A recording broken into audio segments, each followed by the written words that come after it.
Hello hello everyone. Shankarpur Aurangabad channel पर आपका स्वागत है। यह वीडियो बच्चे के अभिभावक के लिए है और ऐसे बच्चे भी देख सकते हैं। यह वीडियो सिर्फ इसलिए बनाया जा रहा है कि बच्चों को एक सही गाइडलाइन में रखा जा सके।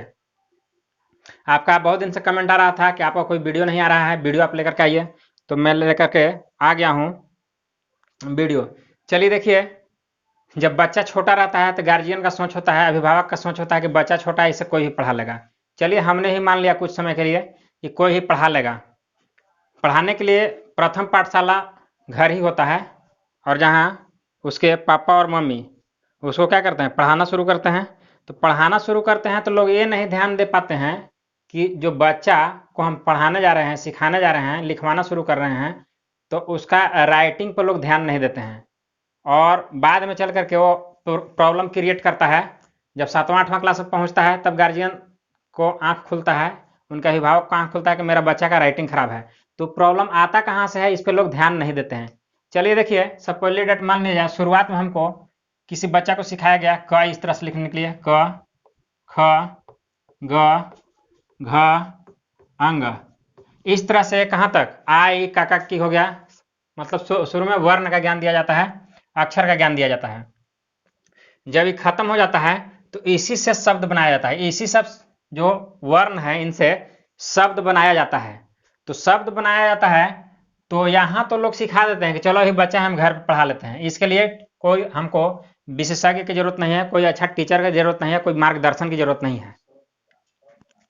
चलिए अब मान लीजिए कि इसी से हमको बनाना है, हमको शब्द बनाना है क म ल। तो एक जो अच्छा टीचर के मार्गदर्शन में सिखाया गया जो बच्चा को, वो इस तरह से कमल लिखेगा। अगर वही किसी और बच्चा को मान लीजिए घर में पढ़ाया गया, जिनका घर के गार्जियन का जो जिनके गाइडलाइन में पढ़ाया जा रहा है, उनका अक्षर खराब हो, तो क कुछ इस तरह से लिखेंगे, म कुछ इस तरह से लिखेंगे, ल कुछ इस तरह से लिखेंगे। तो आगे चल के वो जब भी लिखेंगे, मान लीजिए कि शब्द है, ठीक है, शब्द उनका इस तरह से छोटा छोटा वर्ण लिखना सीखें। तो जब भी शब्द भी बनाएंगे तो इसी तरह से बनाएंगे, क म ल, या फिर क्या करेंगे कि इसको और सटा देंगे, इसको और क्या करेंगे, सटा देंगे, एक जगह लिखेंगे। तो ये सब फर्क होता है, और इन फर्क जो है, छोटा छोटा फर्क जो है, आगे चल करके दिखना शुरू होता है जब बच्चा मैट्रिक पास कर जाता है, इंटर पास कर जाता है, ग्रेजुएशन पास करता है। राइटिंग तो उसका सब दिन के लिए ही रह गया, क्योंकि शुरुआत में तो इन पर ध्यान दिया गया नहीं। और कहा जाता है, हमारे गांव देहात में कहावत है कि बूढ़ सूगा पोस्ट नहीं मानता है। जब एक बार उस तरह से हाथ चलने लगता है तो उस राइटिंग को सुधारना बहुत मुश्किल होता है। जो आपको हमने बोर्ड पे समझा करके बताया, इस राइटिंग को सुधारना बहुत मुश्किल होता है। तो शुरुआत में सबसे पहले कि आपका बच्चा जहाँ पे पढ़ने जा रहा है, उनका क्वालिटी को देखिए, एजुकेशन को देखिए कि वो किस तरह के एजुकेशन लेकर के पढ़ा रहे हैं। चलिए बच्चा छोटा है तो मान लीजिए कम एजुकेशन भी है तो पढ़ा लेंगे, कोई दिक्कत नहीं है, लेकिन उनका राइटिंग इंपॉर्टेंट होता है। वो राइटिंग आज नहीं, मैट्रिक का एग्जाम देगा, सब कुछ जान रहा है बच्चा, लिखेगा, कम नंबर आएगा। सब कुछ जानते हुए भी नंबर कम आएगा, क्योंकि राइटिंग खराब है। बिहार बोर्ड में ये समस्या बहुत अधिक है, राइटिंग का प्रॉब्लम। और फिर इसके बाद इंटर का भी एग्जाम देगा, कम नंबर आएगा। इसके बाद बीपीएससी का एग्जाम देने जाएगा, ग्रेजुएशन पास हो जाएगा, सिविल सर्विसेज का एग्जाम देगा, तो वहां पे राइटिंग खराब होगा। तो राइटिंग अच्छा रहता है तो थोड़ा सा देखने में अट्रैक्टिव लगता है, और कॉपी को थोड़ा थोड़ा टीचर ढंग से पढ़ता है और नंबर अच्छा देता है। सब कुछ लिखे होने के बावजूद भी लोग अच्छा से नहीं पढ़ पाते हैं, तो वो नंबर मार्किंग पर इफेक्ट डालेगा ही, नंबर कुछ कम आएगा। तो लोग बोलते हैं कि 1 नंबर 2 नंबर से छूट गया। तो 1 नंबर 2 नंबर से छूटने का रीजन बहुत सारा होता है। एक रीजन जो मैं आपको ये बता रहा हूँ, ये भी बहुत बड़ा रीजन है, जिस पर लोग केयर कभी नहीं करते हैं। तो आप अपने बच्चे को एक अच्छा मार्गदर्शन में रखिए, एक अच्छे टीचर के पास भेजिए, उनका राइटिंग को देखिए किस तरह का राइटिंग है, और सही से उनको पढ़ाइए। सुबह में पढ़ाइए, शाम में पढ़ाइए, टाइम दीजिए। अगर बच्चा को पढ़ाना है तो टाइम तो आपको देना होगा, सिर्फ ये कहने से काम नहीं चलेगा ट्यूशन पकड़ा करके कि हमारे पास टाइम नहीं है, आप मेरे बच्चे को देख लीजिएगा। ठीक है, संतुष्टि के लिए टीचर आपको बोल दिए कि हम आपके बच्चे को देख लेंगे, लेकिन कैसे आप प्रूफ कीजिएगा, कैसे आप यकीन कीजिएगा कि आपके बच्चे पर वो ध्यान दे रहे हैं? क्योंकि पढ़े लिखे गार्जियन जिनके अभिभावक होते हैं, वो समय समय पर अपने बच्चे को टेस्ट लेते रहते हैं। इसके पिछला वीडियो में जाकर के देखिएगा कैसे गाइडलाइन करना है। अगर आप नहीं भी पढ़े लिखे हैं तो एक वीडियो में बना करके डाल दिया हूँ, करीब 5 से 7 मिनट का होगा, कि न भी गार्जियन पढ़े लिखे हैं, अभिभावक पढ़े लिखे हैं, तो हमको उस बच्चों को किस तरह से हैंडल करना है, किस तरह से जानना है कि मेरा बच्चा पढ़ रहा है या नहीं पढ़ रहा है, उस वीडियो में पूरा डिस्क्राइब करके बताया गया है। उस वीडियो को आप जरूर देखिएगा।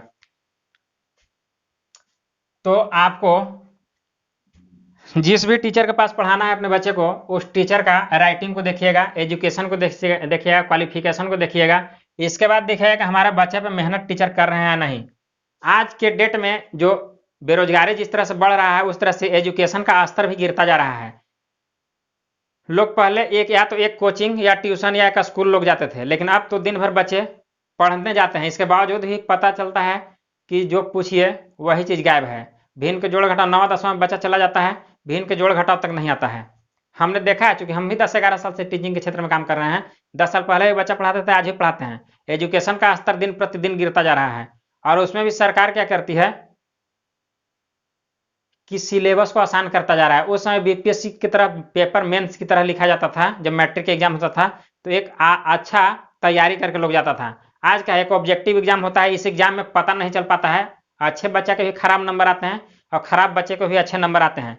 तो इस एग्जाम के बेसिस पे ये डिसाइड नहीं किया जा सकता है कि आपका बच्चा पढ़ने में मेटोरियस है या क्या है। और इसी एग्जाम के बेसिस पे लोग अपने बच्चे को पटना भेजते हैं, कोटा भेजते हैं, दिल्ली पढ़ने के लिए भेजते हैं। और वो बच्चा क्या करता है कि 8 से 10 साल तक गार्जियन से पैसा लेते रहता है और पैसा वो बर्बाद करते रहता है। क्योंकि नहीं पढ़ रहा तो स्वाभाविक से है कि बर्बाद होना ही है। बच्चा अगर पढ़ जाता है तो ठीक है, कोई दिक्कत नहीं है, कहीं से ना कहीं से वो अपना काम चला लेगा।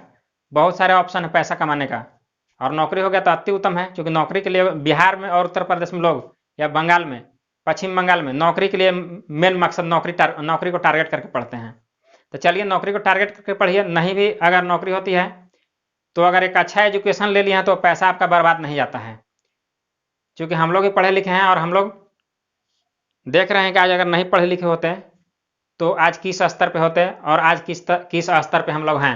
अब ऐसा नहीं है कि यहाँ पे लाइफ खत्म हो गया, यहाँ के बाद भी आगे रास्ते हैं। तो तैयारी भी चल रही है और पढ़ाते भी रहता हूँ। तो इस यूट्यूब को देखिए और अपने बच्चे को गाइड कीजिए। मेन मकसद है इस यूट्यूब पर आकर के गाइडलाइन करना कि जो गलती हमने किया आप अपने बच्चे को वो गलती न करने दें। धीरे धीरे मैं वीडियो बनाता रहूँगा, सप्ताह 2 सप्ताह पे एक वीडियो करके देता रहूँगा। आप उस वीडियो को देखिए और अपने बच्चे को गाइड कीजिए। इसका फायदा आपको मिलेगा फ्यूचर में देखने के लिए। तो इस चैनल को सब्सक्राइब कीजिए, सपोर्ट कीजिए और लाइक कीजिए, शेयर कीजिए। लाइक करने से कुछ हमको मिलता नहीं है, सिर्फ मोटिवेशन मिलता है। और इसी मोटिवेशन के लिए मैं यूट्यूब पे आता हूँ। तो आप जितना अधिक से अधिक सपोर्ट कीजिए, सब्सक्राइब कीजिए, लाइक कीजिए। इस तरह का गाइड मैं आपके बच्चे के लिए करता रहूँगा। जैसे लिखना है रमेश, तो रमेश इस तरह से मान लीजिए कि शुरुआत में जो जिस तरह का टीचर का राइटिंग होता है, बच्चा भी ठीक उसी तरह का लिखना शुरू करता है। तो शुरुआत में आप जरूर देखें कि जिस स्कूल में हम अपने बच्चों को पढ़ने के लिए भेज रहे हैं, वहां पे जो टीचर रखा गया है, किस क्वालिटी के टीचर को रखा गया है। आज के डेट में जो स्कूल है प्योर एजुकेशन का एक कमाने का एक बिजनेस बन चुका है। एजुकेशन को भी लोग बिजनेस बना के रख चुके हैं। बिजनेस में ऐसा नहीं होता कि बिजनेस में सिर्फ एक पार्टी को फायदा हो। बिजनेस जो होता है दोनों पार्टी को फायदा के लिए होता है, जो खरीद रहा है वो भी और जो बेच रहा है वो भी। लेकिन आज के डेट में स्कूल में होता है कि 1 साल 2 साल अच्छे टीचर रखे गए, बाहर से टीचर मंगाएंगे, नाम हो गया, बच्चे आने लगे, उसके बाद उन टीचर को वहां से हटा दिया जाता है और गांव के ही एरिया के इधर उधर से टीचर को रख लिया जाता है कम पैसे पे।